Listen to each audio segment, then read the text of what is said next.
सतयुग। इस सृष्टि के प्रारंभ में हम सारी आत्माएं अपने स्वर्णिम ईथर ऊर्जा से भरपूर परम धाम घर में संपूर्ण शुद्ध स्वरूप में रहती थी। तब परम धाम का केंद्रीय गुरुत्वीय बल शून्य रहता है, साथ साथ पृथ्वी का भी केंद्रीय गुरुत्वीय बल शून्य रहता है। इस पृथ्वी पर तब हम आत्माएं देवी देवताओं के पवित्र स्वरूप में रहते थे। सारे विश्व पर श्री लक्ष्मी श्री नारायण का राज्य था। इसी अति प्रगत सतयुगी संस्कृति को आज लोग अटलांटिस एवं मारिया आदि नामों से ढूंढ रहे हैं और प्राचीन संस्कृतियां जैसे माया, इजिप्ट आदि में इनके बारे में लिखा हुआ है। सतयुग की आदि में परम धाम की ईथर ऊर्जा पृथ्वी पर शुभ्र विवर के द्वारा निरंतर फैलती रहती है, जिससे सारा ब्रह्मांड एक अलग स्वर्णिम कणों द्वारा प्रभावित और तेजोमय रहता है। इस ईथर ऊर्जा की अखंड प्रवाह के कारण इस पृथ्वी पर जीव सृष्टि अपनी अति सतोप्रधान अवस्था में रहती हैं। तभी आकाशमंडल और भूमंडल का गुरुत्वीय केंद्र एक ही दिशा में होने के कारण सूर्य और चंद्रमा पृथ्वी पर सरल दिशा में घूमते थे, जिससे चंद्रमा हर रोज पूर्ण रूप से दिखाई देते थे, न कि कोई कला के रूप में। सतयुग त्रेता युग में सभी राशि के 108 तारामंडल आकाश तत्व में एक ही मुकुट की रचना अनुसार घूमते थे और सप्तऋषि तारे भी ध्रुवीय तारा के नीचे एक ही लाइन में थे। इस समय प्रकाश की गति बहुत धीमी होने के कारण दिन और रात भी 21-21 घंटे के थे। आकाश तत्व का घूमना भी धीमी गति से था, क्योंकि तब विश्व की घनता भी कम थी। ये सारा नजारा सतयुग और त्रेता युग में 2500 वर्ष तक सदा चलता रहता है।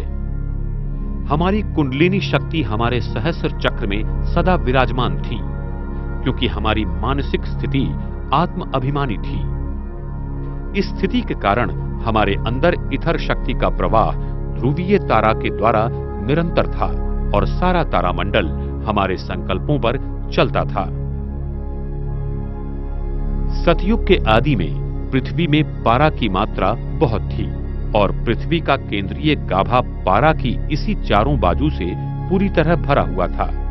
ये पारा ईथर शक्ति को खींचता है और पृथ्वी के केंद्र को चार्ज करता रहता है, जिससे पृथ्वी में चुंबकीय शक्ति का निर्माण होता है।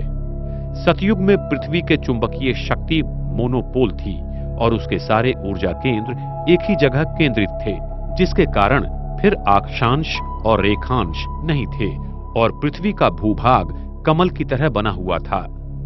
सागर का पानी मीठा और शुद्ध था, जिसमें नमक जरा भी नहीं था। सागर पृथ्वी के सारे भूभाग पर चक्रीय तालाब की तरह फैला हुआ था, जो अभी दक्षिण ध्रुव के उस पार भी है, और सागर इतना गहरा भी नहीं था। हर जगह उस भूतल को हम देख सकते हैं। इतना सागर का पानी स्वच्छ, शुद्ध और पारदर्शक था।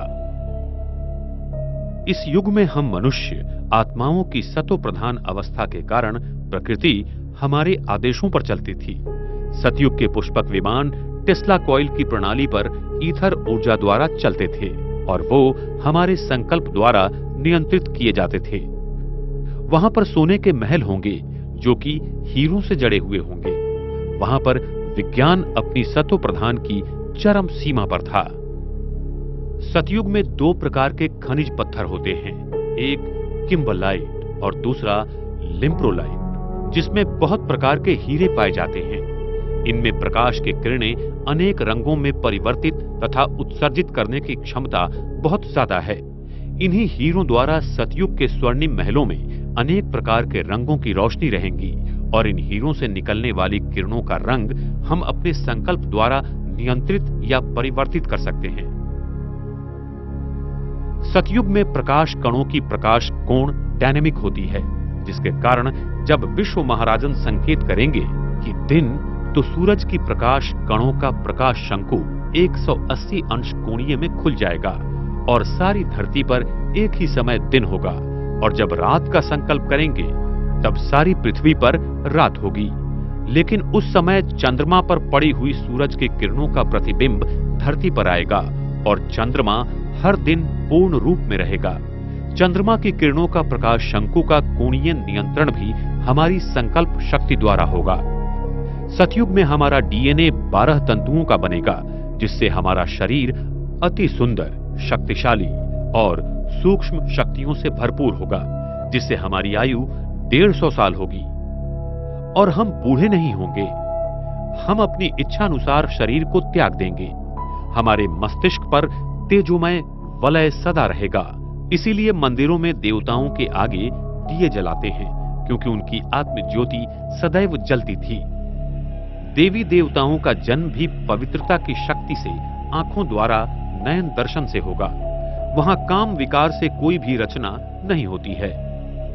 वर्तमान समय में मोर पंछी का जन्म भी उसके आंख से निकले हुए आंसुओं को मादा मोर पंछी ग्रहण करने से होता है।